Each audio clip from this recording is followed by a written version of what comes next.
Estamos hablando de las dispensaciones, hemos hablado que hay 4 dispensaciones: patriarcas, ley, gracia y milenio. Esas 4 dispensaciones, según lo que vemos en la Biblia, hay esas 4. Pero de todas maneras, si alguien enseña que hay 7, podría ser sabiendo que la primera la han dividido en 4, que son inocencia, que corresponde a Génesis 1 y 2, antes del pecado. Inocencia, la otra, conciencia, corresponde a Génesis 3 al 8, antes del gobierno humano, porque viene la tercera, que es el gobierno humano, que vimos que es justamente en el capítulo 9 al 11, ¿cierto? El fracaso ¿de quién? De Noé, ¿cierto? Que se emborrachó y dio origen a las naciones, capítulo 10. Y luego la cuarta, que es la especial, la promesa, que es desde Génesis 12 hasta que Moisés recibe la ley, ¿cierto? Entonces serían esas las que conforman patriarca. Luego viene la ley, que vimos hace 8 días. Y lo vimos de una manera muy particular. La ley como un redil en el cual el Señor encerró a las personas a las cuales le dio la promesa. Porque esa promesa no se iba a cumplir inmediatamente, la promesa de la simiente en singular. El Señor Jesús no iba a nacer al otro día, ni a los otros 2 días, ni al otro año, ni a los 10 años, sino que iba a pasar mucho tiempo. Mientras venía el Señor, o mientras venía la fe, como dice el apóstol Pablo en Gálatas, los encerró, ¿cierto?, en un redil. Pero luego viene el Señor Jesús y entra a ese redil como el pastor de las ovejas, pero también como la puerta de las ovejas, para que las ovejas salgan de ese redil a comer los pastos, que es el mismo. El Señor es el pastor, el Señor es la puerta, el Señor es el pasto de las ovejas. Salen de ese redil que es la ley, así como le pasó en el capítulo 9 de Juan a ese ciego que el Señor sanó. Él no salió del redil, él lo sacaron del redil, lo expulsaron del redil. ¿Y por qué lo expulsaron? Por la puerta. Y salió y adoró, dice la palabra, literalmente a comer los pastos. Pero luego en el capítulo 10, verso 16, dice el Señor: de otras ovejas que no son de ese redil, otras ovejas que no fueron encerradas en la ley. Se refiere a nosotros los gentiles. A esas ovejas también el Señor debió traer y formar, junto con las ovejas que salieron del redil, un solo rebaño con un solo pastor. Eso es como el resumen que vimos acerca de la ley. Hoy nos corresponde mirar acerca de la dispensación llamada gracia, que es la dispensación donde estamos nosotros. Para esto les invito a que miremos Hechos capítulo 3, verso 19 al 21. Hechos capítulo 3, verso 19 al 21 dice: así que arrepentíos y convertíos para que sean borrados vuestros pecados, para que vengan de la presencia del Señor tiempos de refrigerio, y Él envíe a Jesucristo, que os fue antes anunciado, a quien de cierto es necesario que el cielo reciba hasta los tiempos de la restauración de todas las cosas, de que habló Dios por boca de sus santos profetas, que han sido desde tiempo antiguo. Esos 3 versículos nos muestran, nos señalan una edad muy especial, que es la edad de la gracia. Dice que el Señor Jesús, es necesario que el Señor Jesús sea retenido, ¿dónde? ¿En qué versículo está eso? Verso 21. Del 20 dice: y Él envía a Jesucristo, que os fue antes anunciado, a quien de cierto es necesario que el cielo reciba hasta los tiempos de la restauración de todas las cosas. ¿Cuáles son los tiempos de la restauración de todas las cosas? ¿De qué tiempo está hablando? El milenio. En el milenio es que se va a dar la restauración de todas las cosas. Entonces, hasta que no empiece el milenio, el Señor va a ser retenido en el cielo. Cuando el Señor ya venga, quiere decir que empieza el milenio. Es decir, cuando el Señor Jesús venga por segunda vez, ya se terminará esta edad de gracia y empezará la edad del milenio o la dispensación del milenio. Quiero que miremos acá algo muy particular que dice el verso número 19, habla de para que vengan de la presencia del Señor tiempos de refrigerio. Mire la expresión en el verso 19, tiempos de refrigerio. Y la expresión en el verso 21, distinta, que dice tiempos de la restauración de todas las cosas. Una cosa son los tiempos de refrigerio y otra cosa es tiempos de la restauración de todas las cosas. Los tiempos de refrigerio son cosas que no son definitivas. Un refrigerio no es algo definitivo, sino que es algo temporal, pasajero. Es solamente una degustación. Eso es un refrigerio, es un descanso momentáneo. No corresponde a la restauración de todas las cosas. Ahorita en la edad de gracia nosotros tenemos tiempos de refrigerio, pero en la siguiente dispensación ya no van a ser tiempos de refrigerio, ya va a ser tiempos de ¿qué? De la restauración de todas las cosas. Ahorita nosotros tenemos problemas, nos enfermamos, nos disgustamos, pecamos, pero ¿qué sucede? ¿Vamos a estar bajo presión todo el tiempo? No, buscamos la presencia del Señor y podemos disfrutar los tiempos de refrigerio. Y mire que nosotros tenemos tiempos de refrigerio, ¿no, Miguel? Y entonces descansamos de una cosa y ya estamos bien. ¿Cuándo qué pasa? Viene la otra ahí mismo. Viene la otra. Y nosotros en este tiempo de gracia, sinceramente nos la pasamos de refrigerio en refrigerio. Porque si no, ¿qué sería de nosotros? Nosotros, ¿qué es lo que estamos disfrutando ahorita en la gracia? Vamos, así como cuando se juega parqués de ¿cómo es que se llama? De piedra en piedra, ¿es que se llama? De seguro en seguro. Nosotros vamos así. Nosotros, ¿qué tal que nosotros nos quedáramos metidos en la angustia, en la enfermedad, en el dolor o en el pecado?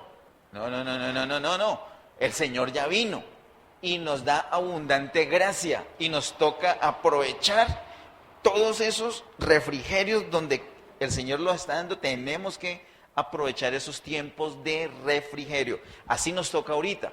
No va a ser siempre, solamente es esta de gracia.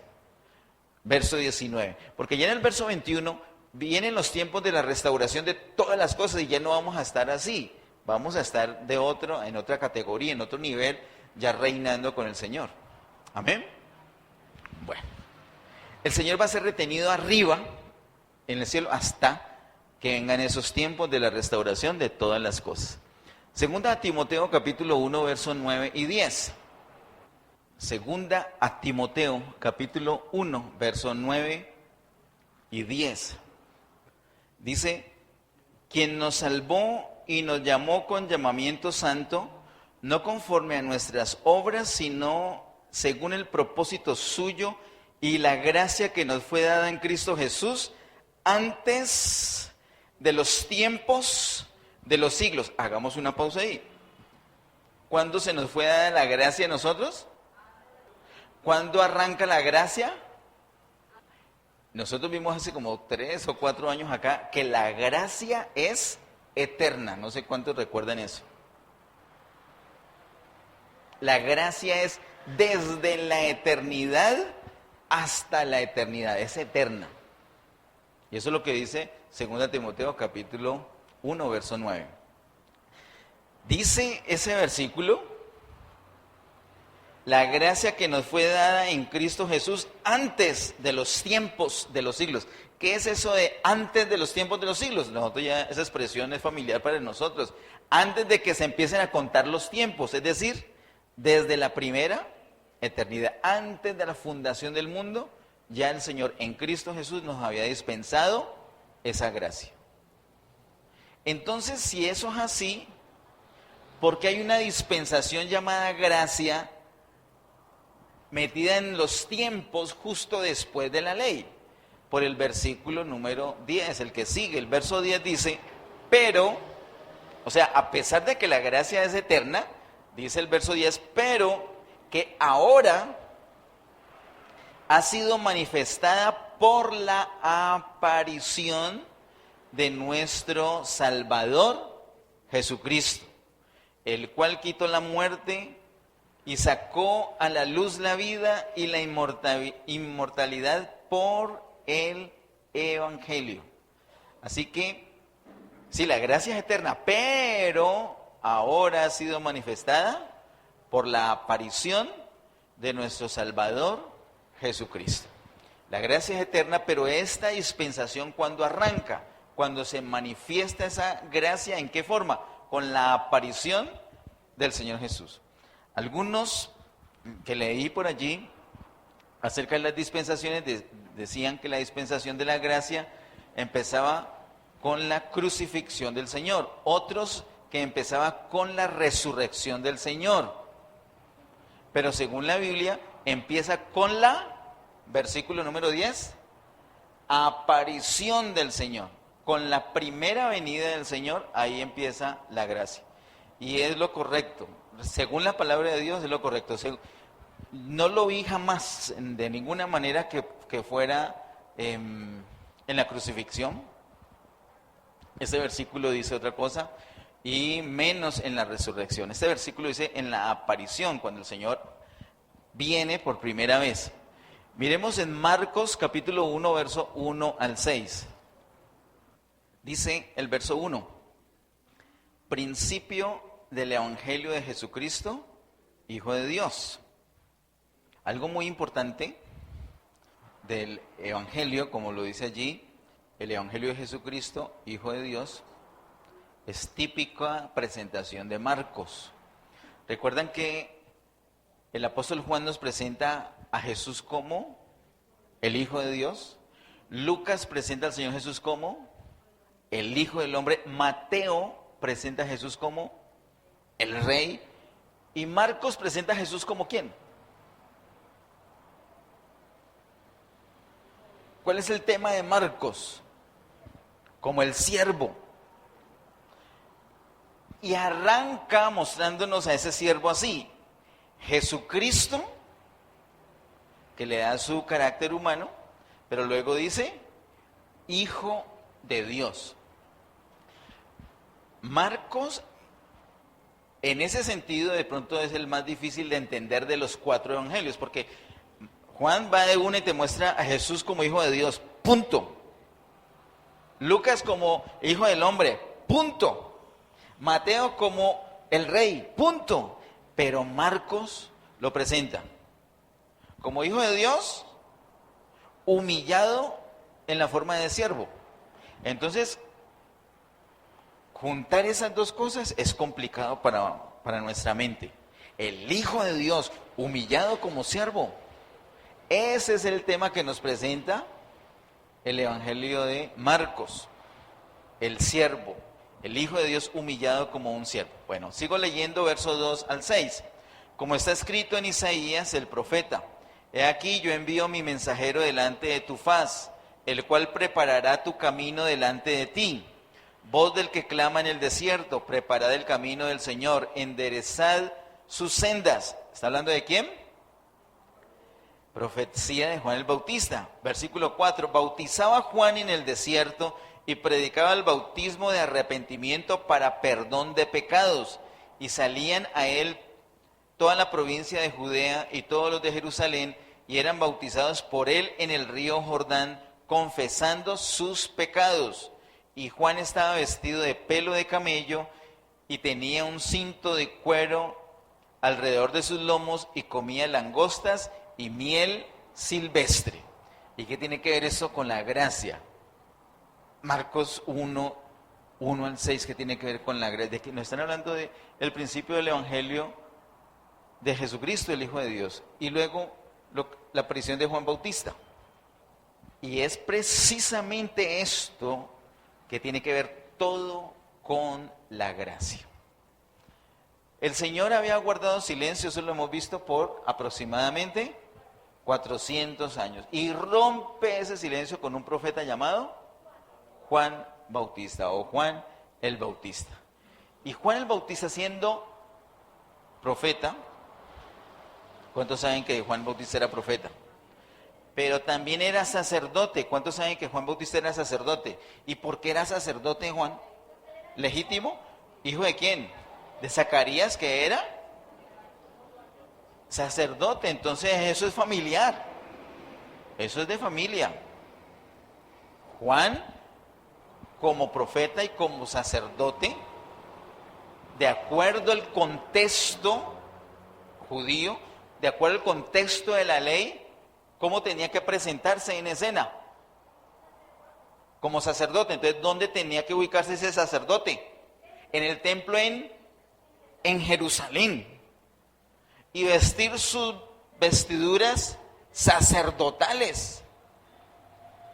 Y comer la comida consagrada en el templo. ¿O no? ¿Pero apareció así? No. Y debió Juan Bautista, como sumo sacerdote, con sus vestiduras sacerdotales y su alimento de sacerdote, contribuir al culto, a la ceremonia, al sostenimiento del servicio en el templo, ¿o no? Pero ¿qué pasó? ¿Por qué no lo hizo así? Porque Juan Bautista está dando por terminado ese ciclo. Así que se aleja de ese esquema, no usa vestiduras sacerdotales, sino pieles de animales y un cinturón de cuero. Y no come el alimento consagrado en el templo, sino grillos y miel. Y no quiere conservar el ritual, sino que les dice, arrepiéntanse, así no es. Juan Bautista viene terminando completamente con todo ese código, con toda esa tradición, con todo ese ritual, con toda esa era. El Señor Jesús iba a ser anunciado por él y él venía a literalmente preparar el camino, a aplanar el camino. ¿Y cómo iba a aplanar el camino? Haciendo que la gente que está pensando otra cosa cambie de pensamiento y esté pensando que el reino de los cielos se ha acercado. Entonces yo no puedo andar como venía. Espérate, nosotros veníamos en esta tónica y así no es. Escuchemos cómo es que hay que hacer. Tienen que escuchar a Juan Bautista. Él venía para enderezar, para preparar el camino para el Señor. Así que la venida del Señor marca el fin de la dispensación de la ley y marca el comienzo de la dispensación de gracia. Pero como Juan Bautista es el profeta que viene delante del rey, entonces a él le corresponde aparecer en escena primero, rompiendo. Él muestra con su estilo de vida que rompe con todo ese ritual, rompe con toda esa tradición, rompe con la ley. Se terminó. ¿De acuerdo? Por eso es importante esa escritura allí, de Marcos capítulo 1, verso 1 al 6. Es el mensaje de él de arrepentimiento. Miremos ahorita en Romanos capítulo 3, verso 21 al 31. Dice en Romanos capítulo 3, verso 21 al 31.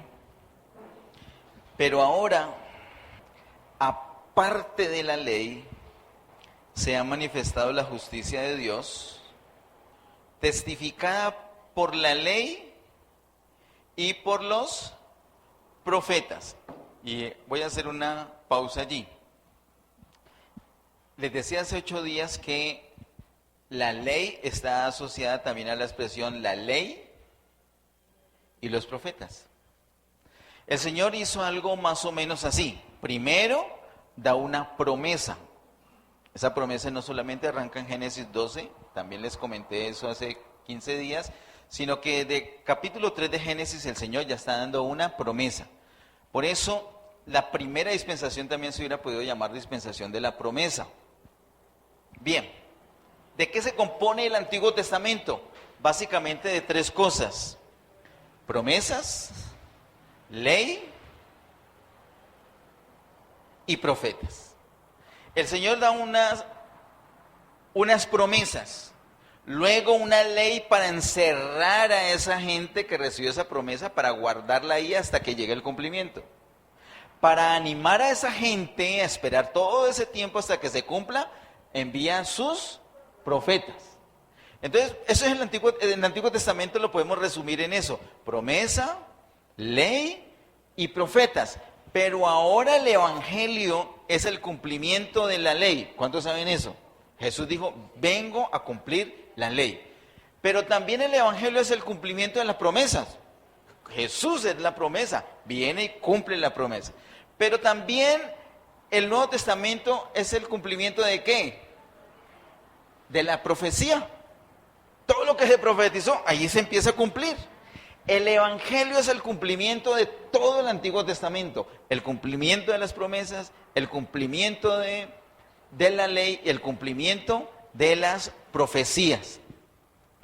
Sigue aquí, entonces, vuelvo a leer el verso 21, pero ahora aparte de la ley se ha manifestado la justicia de Dios, testificada por la ley y por los profetas, la justicia de Dios por medio de la fe en Jesucristo, para todos los que creen en Él, porque no hay diferencia, por cuanto todos pecaron y están destituidos de la gloria de Dios, siendo justificados gratuitamente por su gracia mediante la redención que es en Cristo Jesús, a quien Dios puso como propiciación por medio de la fe en su sangre para manifestar la justicia a causa de haber pasado por alto en su paciencia los pecados pasados, con la mira de manifestar en ese tiempo su justicia, a fin de que Él sea el justo y el que justifica al que es de la fe de Jesús.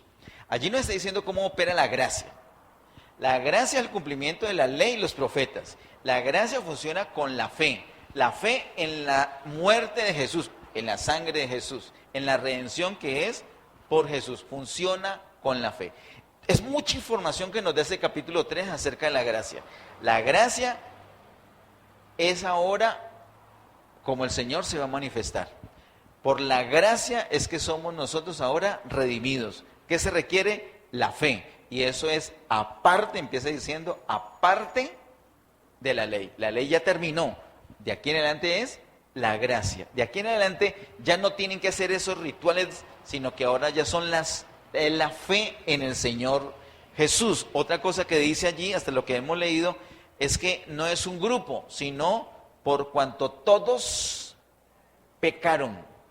Todo el mundo, judíos y no judíos, quedaron todos bajo pecado, bajo la condena, bajo la misma condena, bajo la misma necesidad. Hace 8 días veíamos que la ley nos condena. ¿Para qué nos condena? Para mostrarnos la necesidad de ¿qué? Del Señor Jesús. Nos condena para mostrarnos la necesidad de la ovejita, el cabrito para el sacrificio. La ley nos empuja hacia la ofrenda, nos empuja hacia el Señor Jesús. Sigo leyendo verso 27 en adelante. ¿Dónde pues está la jactancia? Queda excluida. ¿Por cuál ley? ¿Por la ley de las obras? No, sino por la ley de la fe. Concluimos pues que el hombre es justificado por fe sin las obras de la ley. Este es el gran cambio que hay en la dispensación. Está en el verso número 28. Concluimos pues que el hombre es justificado por la fe sin las obras de la ley. Sigue diciendo, verso 29. ¿Es Dios solamente Dios de los judíos? ¿No es también Dios de los gentiles? Ciertamente también de los gentiles, porque Dios es uno y Él justificará por la fe a los de la circuncisión. ¿Cuáles son esos de la circuncisión? Los judíos. Y por medio de la fe a los de la incircuncisión, o sea, a los gentiles.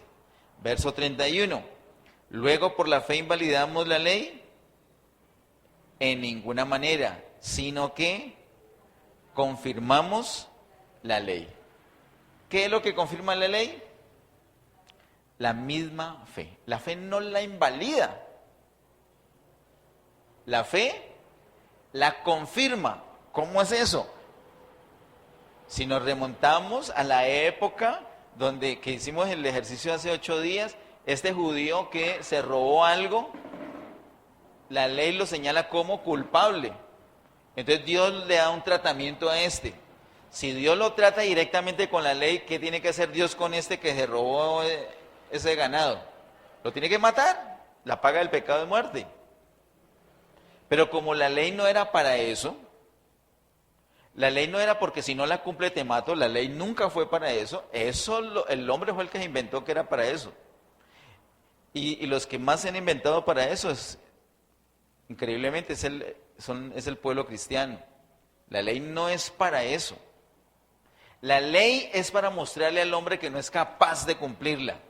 Como no es capaz de cumplirla, Dios no lo va a tratar directamente con la ley. Lo trata, siempre lo trató a través del tabernáculo. Y cuando ya no hubo el tabernáculo, lo trató a través del templo. ¿Cómo así?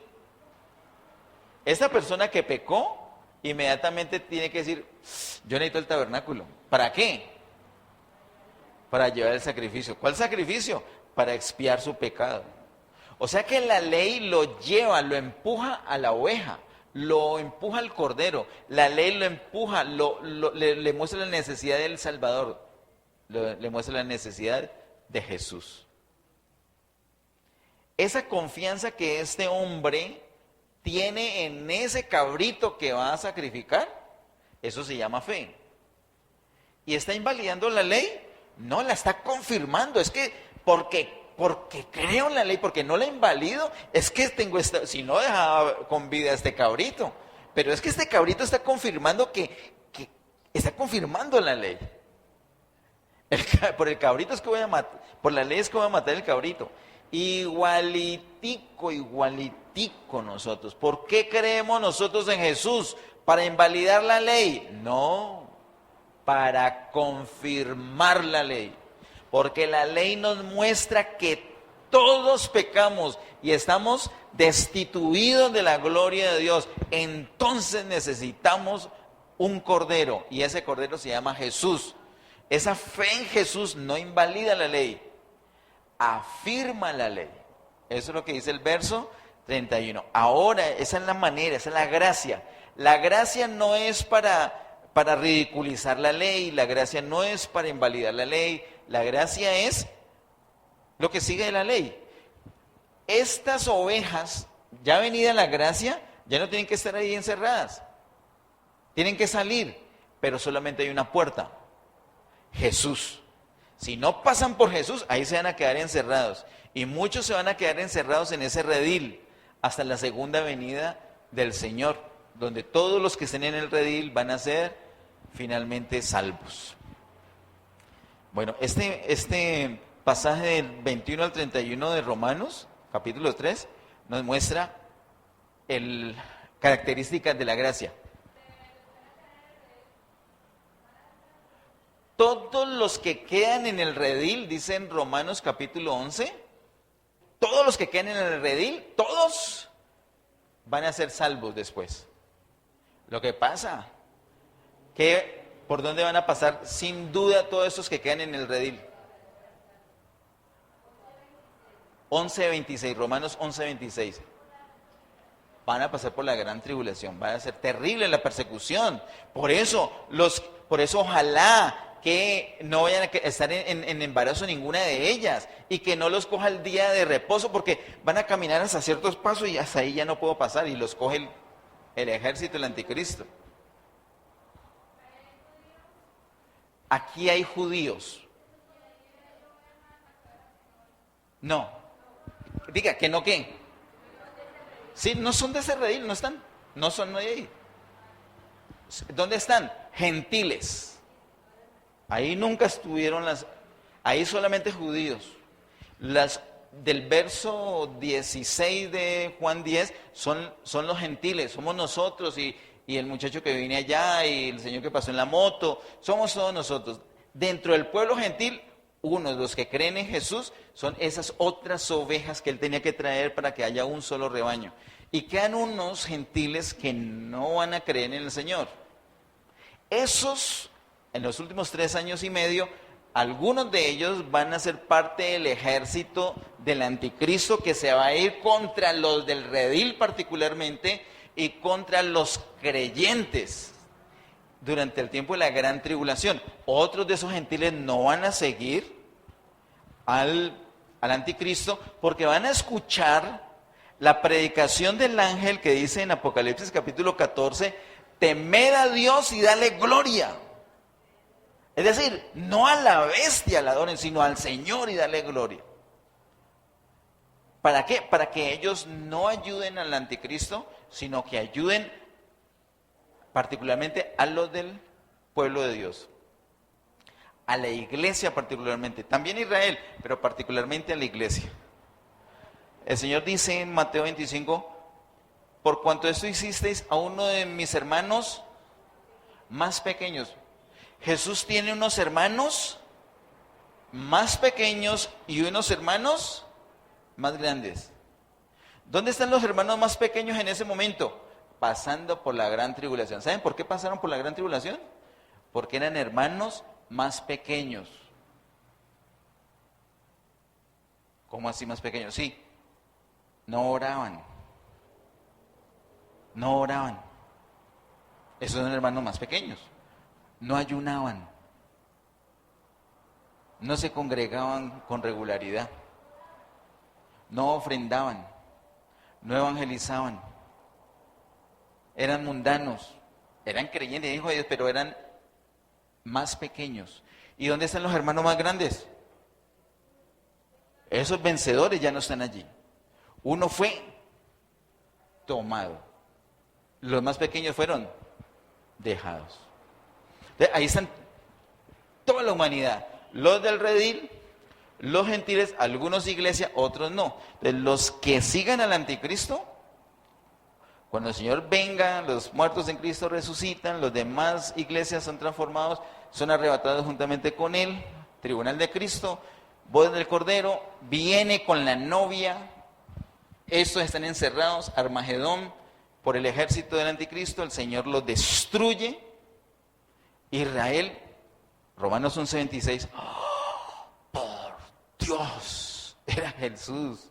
Creen en el Señor y todo ese remanente son salvos. Los que estaban, las ovejitas que siguieron al anticristo y las que no son convocadas. ¿Eso dónde es? En Jerusalén. Él las convoca en Jerusalén. El Señor baja y se sienta en Jerusalén, hace su trono de gloria en Jerusalén y convoca a las ovejas. ¿Por qué las convoca? Porque ellos no son convertidos. A los convertidos no los tiene que convocar. A Israel no los tiene que convocar tampoco porque son los llamados y están en un redil encerrados. Los que ya salieron del redil ya no son allí, ya son iglesia. La iglesia no la tiene que llamar, a las vírgenes no las tiene que llamar. Las vírgenes, cuando suena la trompeta, ¡ay, llegó el novio! Ellas van a buscarlo. Pero las otras ovejas no buscan, las tiene que convocar. Eso está en Mateo 25. Y entonces a la izquierda, los que fueron malos, los que no ayudaron a los hermanos más pequeños. A la derecha, las ovejas, es decir, los que ayudaron, los que dieron el vasito de agua, los que ayudaron, los que visitaron la cárcel, los que ayudaron cuando estaban enfermos, etcétera, etcétera. La salvación, la redención no es por dar un vaso de agua. Ellos tienen un trato especial por dar un vaso de agua, eso es otro tema. Pero Cristo no va a entrar en la vida de una persona porque dio un vaso de agua. Ellos van a participar de un ambiente de vida eterna en el milenio. De hecho, algunos de ellos también en la eternidad, pero no de la misma categoría de los redimidos. Ellos nunca van a tener la vida de Dios en sí, pero sí van a participar de un ambiente de vida eterna. Para ellos es glorioso. En el próximo miércoles, si el Señor lo permite, vamos a ver lo que va a pasar, porque ya nos estamos pasando al milenio. Pero ahorita en la gracia, eso es lo que sucede en la gracia, con estas personas. Y precisamente vamos allí, esta última parte. Mateo capítulo 24, verso 3.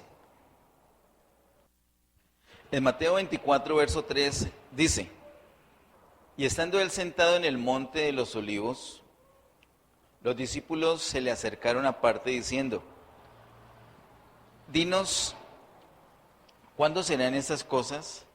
¿Y qué señal habrá de tu venida y el fin del siglo? ¿Cuántas preguntas le hicieron?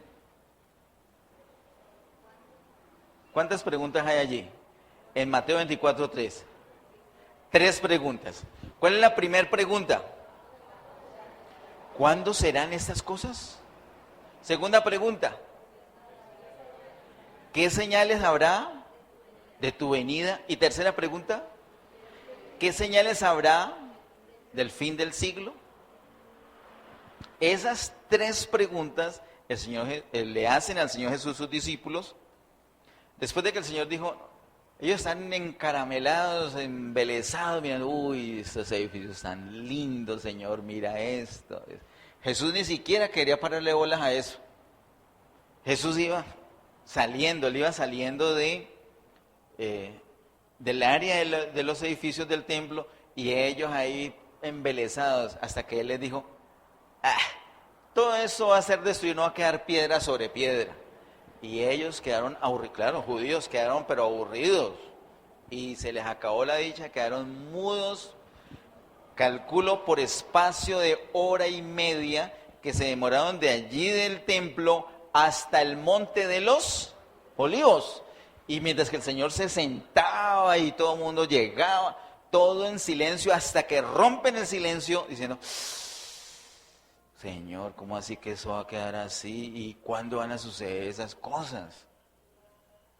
¿Y qué señal hay de tu venida? ¿Y qué señal hay del fin del siglo? Esas 3 preguntas el Señor se las contesta allí a continuación en Mateo capítulo 24 y Mateo 25. Las cosas que el Señor les dijo, Él les dice cuándo sucederán.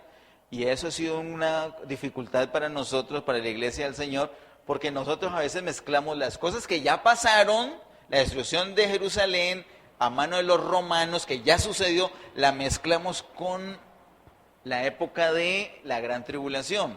Y no lo podemos mezclar. Hay 3 preguntas. La primera que el Señor le habla es de la destrucción del templo, y todo eso ya pasó. Y por eso dice el Señor, el que persevere hasta el fin, ese será salvo. Y entonces todo el mundo dice, o sea que la vida eterna sí se pierde. Porque el que no persevere hasta el fin, no será. Pero el Señor no está hablando de vida eterna. Bueno, eso hay que mirarlo en contexto y con lupa, despacio. Son 3 preguntas y el Señor contesta esas 3 preguntas. ¿Qué nos interesa para hoy? Las señales de ¿qué? Del fin del siglo, porque estamos hablando de este siglo llamado gracia. Ahora, coincide con la venida del Señor. El Señor les habla allí de la venida, de su segunda venida, y les habla del fin del siglo, es decir, del fin de esta dispensación, del fin de esta edad llamada gracia, del fin de esa edad que empezó con la aparición de Él. Ahora Él ya se va a desaparecer. Apareció, empieza la gracia. Se desaparece, pero viene por segunda vez. Cuando Él viene por segunda vez, ahí ya termina la gracia. Eso es lo que Él nos dice allí. En la segunda venida, entonces, se termina esa dispensación. ¿Qué más nos dice el Señor Jesús? Parte de la respuesta está en el capítulo 24, verso 14 al 21, leámoslo rapidito. Verso 14 al 21 dice, y será predicado este evangelio del reino en todo el mundo para testimonio a todas las naciones, y entonces vendrá el fin. Una pausita allí. El fin. ¿El fin de qué? El fin del siglo, como le preguntaron. Jesús no está contestando otra cosa, sino lo que le preguntaron. ¿Cuándo es el fin del siglo? Él está hablando de eso. En las películas y en lo popular, a eso se le ha llamado el fin del mundo. Realmente el mundo no va a acabar ahí. Lo que se acaba ahí es el siglo o la dispensación o la edad para dar comienzo a otra edad. Nosotros en el pueblo de Dios somos los primeros en habernos creído que se acaba el mundo. Por eso, para la mayoría de los cristianos, se acabó esta dispensación de gracia y ¿qué sigue? La eternidad. El Señor habla de las señales del fin del siglo y esas señales del fin del siglo no es un día ya, el fin del siglo, este punto ya, no. El fin del siglo corresponde a 3 años y medio. ¿Y por qué? ¿De dónde sacamos eso? De las palabras de Jesús. ¿Dichas dónde? En Mateo 24. Particularmente, ¿qué versículos? Versículo 14 al 21 que dice: y será predicado este evangelio del reino a todo el mundo para testimonio a todas las naciones, y entonces vendrá el fin. Por tanto, cuando veáis en el lugar santo la abominación desoladora de que habló el profeta Daniel, el que lee entienda, y el Señor otra vez nos hace la pullita. Cada vez que leemos eso que está entre paréntesis, el que lee entienda, es el Señor diciendo: vea, ¿usted cuándo va a leer Daniel? ¿Usted cuándo va a poner juicioso? Ahí no dice el que lee entienda. Vengo diciéndole años y usted nada que lee Daniel. Y no vamos a tener paz hasta que leamos Daniel. Y eso viene, nosotros vamos a leer Daniel. Lo vamos a leer juntos, lo vamos a estudiar juntos, sobre todo capítulo 7, capítulo 9. Cuando nos hablen de 70 semanas, nosotros no nos vamos a asustar ya. Nosotros vamos a hablar en propiedad de las 70 semanas. Yo sé que eso viene. Ahorita nos dicen 70 semanas, nos da susto. Pero, ¿por qué? Porque, ¿qué está entre paréntesis? ¿Qué dice? El que lee, entienda. No hemos leído, lo hemos entendido. Bueno, sigamos, dice el versículo 16. ¿Qué es eso que el Señor Jesús dice en el verso 15? Por tanto, cuando veáis en el lugar santo la abominación desoladora de que habló el profeta Daniel. El profeta Daniel nos habla de la abominación desoladora. ¿Qué es eso? Eso está en Daniel capítulo 9. ¿Qué es la abominación desoladora? Es una estatua ¿de qué? Del anticristo que se va a levantar en el mismo templo de los judíos, en el mismo templo en Jerusalén. Para que eso se dé, se requiere una restauración en Jerusalén y particularmente una restauración en el templo. ¿Qué significa una restauración en el templo? Que el templo esté funcionando full, lugar santo, el atrio, lugar santo y lugar santísimo. Eso tiene que estar completamente restaurado. Después de eso, cuando aparezca, cuando vean, dice el Señor, cuando vean el cumplimiento de lo que ha dicho Daniel en el capítulo 9, es decir, la abominación desoladora. Es abominación porque es una estatua que el anticristo va a obligar a la gente a adorar. Y eso es abominación no solamente para Dios, para nosotros que somos gentiles es abominación, mucho más para el pueblo judío. Adorar esa estatua, una estatua que le pusieron en su templo. A ellos que le maten la mamá, pero que no le hagan nada en el templo.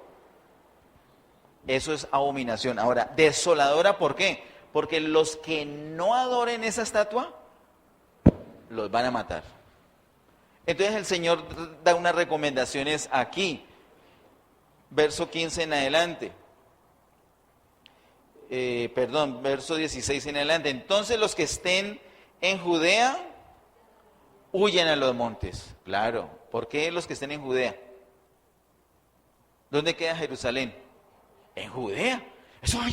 Eso aquí a las cuadras. Estamos en Judea. Entonces, ¿qué tenemos que hacer? Huir a los montes.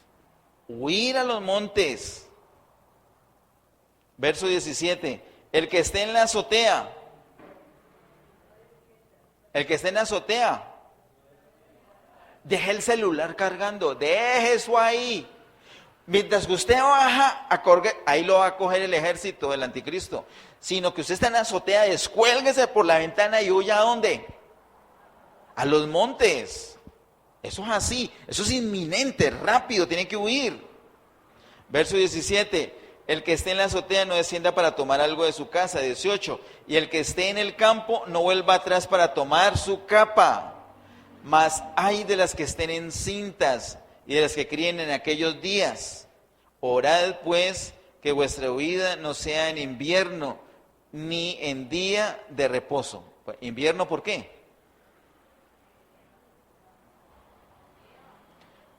Por la dificultad y sin capa y sin haber cogido los productos y no estaban preparados para eso. Ellos deberían, así como en Estados Unidos cuando hay alarma de huracán, ¿cierto? Hacer los búnker y provisionarse maletines con primeros auxilios, con enlatados, pero como ellos no creen en la palabra. Pero cuando vean la estatua del anticristo, y como el anticristo va a hacer un negocio con ellos, y estos cristianos diciendo, oh, vea como nos tiene de bien, este hombre era el de bien. Y yo ahorita veo la simpatía que la gente tiene con la izquierda, el pueblo de Dios votando por la izquierda. ¿Por qué? Porque esta gente, esto es lo que nos traen. Pero es que están relacionados con el aborto, con el homosexualismo, con el lesbianismo, con antivida. No importa, pero el progreso. Eso es lo que se está posicionando. Eso, ¿cómo se llama? En el contexto de J.C.P. Lozado, eso se llama espíritu anticristo. Entonces, cuando ven el anticristo, muchos están listicos para servirse en bandeja de plata a su favor. Pero, por eso la Biblia nos advierte cómo va a hacer las cosas. Nos advierte. Versículo 20 en adelante, orad pues que vuestra huida no sea en invierno ni en día de reposo, porque habrá entonces gran tribulación, cual no la ha habido desde el principio del mundo hasta ahora, ni la habrá. El Señor advierte. ¿Cuándo empieza esa gran tribulación? El día que pongan la estatua ahí arranca. ¿Cuánto dura? Al leer la profecía en Daniel, nos damos cuenta que dura 3 años y medio. Al leer Apocalipsis capítulo 12, nos lo dice en días. Y haciendo esa división de esos días en 360, que es lo debido, por ahí estudié que técnicamente no se debe dividir entre 365, sino entre 360, nos da exactamente 3.5 años, 3 años y medio. Ahora, si lo dividiéramos en 365, para ser más matemático, nos da 3.45 algo, es decir, 3 años y medio. 3 años y medio dura la gran tribulación. El Señor dijo que ese periodo es el fin de este siglo. He notado una cosa, cuando uno parte o cuando uno acepta algo errado y sigue por ahí, eso se va. ¿Qué es lo errado que ellos han creído? Que la iglesia va a ser arrebatada antes de la gran tribulación. Entonces, si la iglesia va a ser arrebatada antes, ¿dónde te da esa séptima trompeta? Eso es un despelote. Eso es un complejo, o sea, no hay manera de cuadrarlo. Yo imagino que ellos andan por ahí con su sospecha de que algo no les cuadra. Sí, porque es que no hay manera de cuadrar la Biblia poniendo la gran tribulación después. ¿Cuál es la necesidad de ellos? ¿Cuál es el problema de ellos? Dicen, suena la séptima trompeta y la iglesia se va. No, la iglesia se va y ya viene el milenio. Pero como ellos necesitan que haya tribulación después del rapto de la iglesia, entonces ellos siguen un tiempo más con tribulación. No, es un despelote. No les cuadra, no hay manera. No hay manera. La edad de gracia, y yo le digo esto, Yo no tengo duda de esto. La edad de gracia inicia con la aparición del Señor Jesús. ¿Cuándo termina? Con la aparición del Señor Jesús, cuando suena la séptima trompeta. También hay evidencia de eso en Apocalipsis capítulo 11, cuando se habla del séptimo ángel que toca la trompeta. Allí es donde marca el inicio del milenio. ¿Qué es lo que veremos, si el Señor nos permite? Dentro de 8 días. ¿Usted en qué dispensación está entonces? En la gracia. Esta dispensación de gracia funciona con un elemento clave. ¿Cuál es? Por acá lo dijeron, la gracia. ¿Cómo funciona este ambiente de gracia? En ese ambiente de gracia donde estamos, ¿cómo debemos funcionar? Con fe, pura fe, pura fe. Y para nosotros a veces es complicado, porque uno quiere es como ver las cosas. Y la fe es precisamente creer sin necesidad de ver. Miguel está aquí y la mami está luchando allá en la UCI. O sea, fue afectada hoy. Está delicadísima. Mire, ¿usted cómo explica que Miguel está aquí? Hay un ambiente, es porque él está en una gracia. Y aquí todo funciona por fe.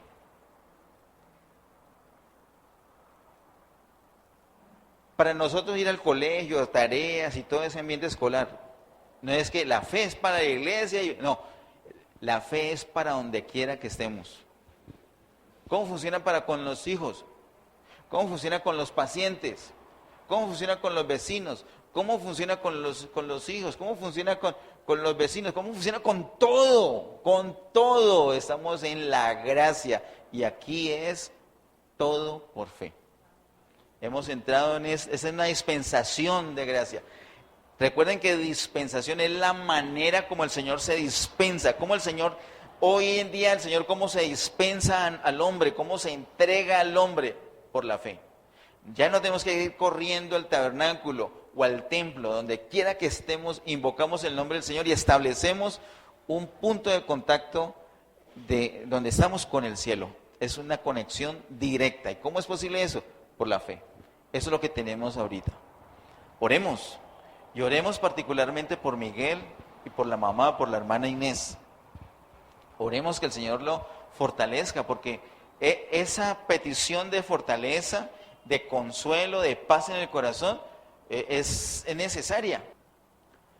Miguel la otra vez nos escribió en el grupo que la mamá estaba en paz con Dios. Yo no sé si lo recuerdan. Lo escribió en el grupo, que la mamá estaba en paz con Dios, y eso a él le daba una tranquilidad, sea que se quedara la mamá acá o sea que se fuera con el Señor. Eso no es tener el asunto resuelto. Mira, qué dicha, no solamente por fe, sino uno poder sentir, percibir, palpar que los asuntos realmente están resueltos. Oremos, démosle gracias al Señor porque en esta dispensación, esa dispensa así, ¿y cómo lo podemos tomar? ¿Cómo podemos aprovecharlo? Creyendo. Cierre sus ojitos. Vamos a orar por todos. Padre, en el nombre de Jesús, gracias Señor por ese tiempo. Gracias Señor por la eternidad. Gracias por los tiempos. Gracias por las distintas maneras de dispensarte a nosotros.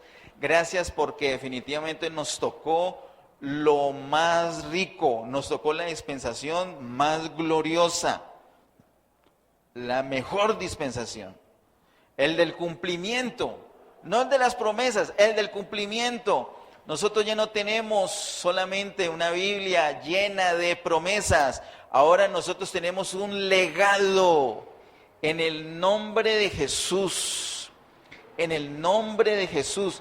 Todo lo que dice esta Biblia, todas las promesas que esta Biblia dice para Miguel, ya no son solamente promesas, es un legado, es un hecho cumplido, porque el Evangelio es el cumplimiento de las promesas, es el cumplimiento de la ley, es el cumplimiento de las profecías. Miguel tiene absolutamente todas las bendiciones en Cristo Jesús. Y así como Miguel, la mamá también, y así como Miguel y la mamá todos nosotros estemos pasando por cualquier situación.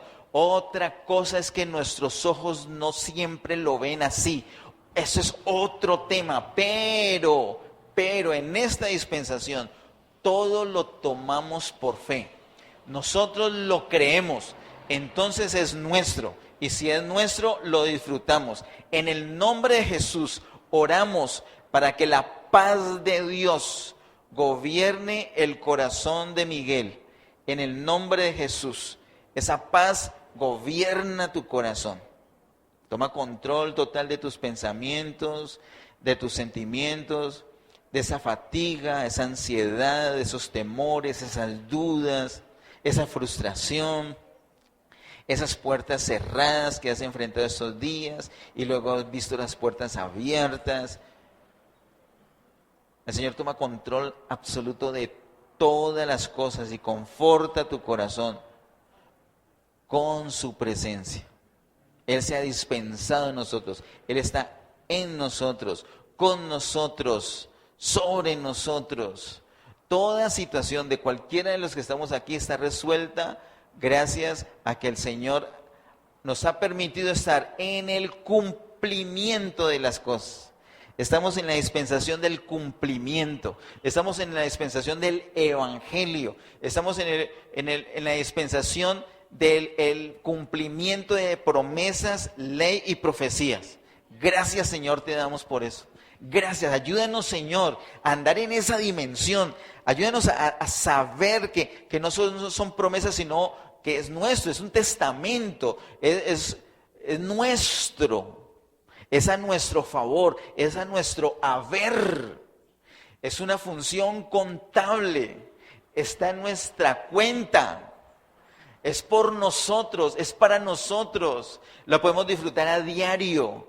A diario, ayúdanos a abrir nuestra boca y declarar lo que ya nos has dado, confesar lo que ya tenemos.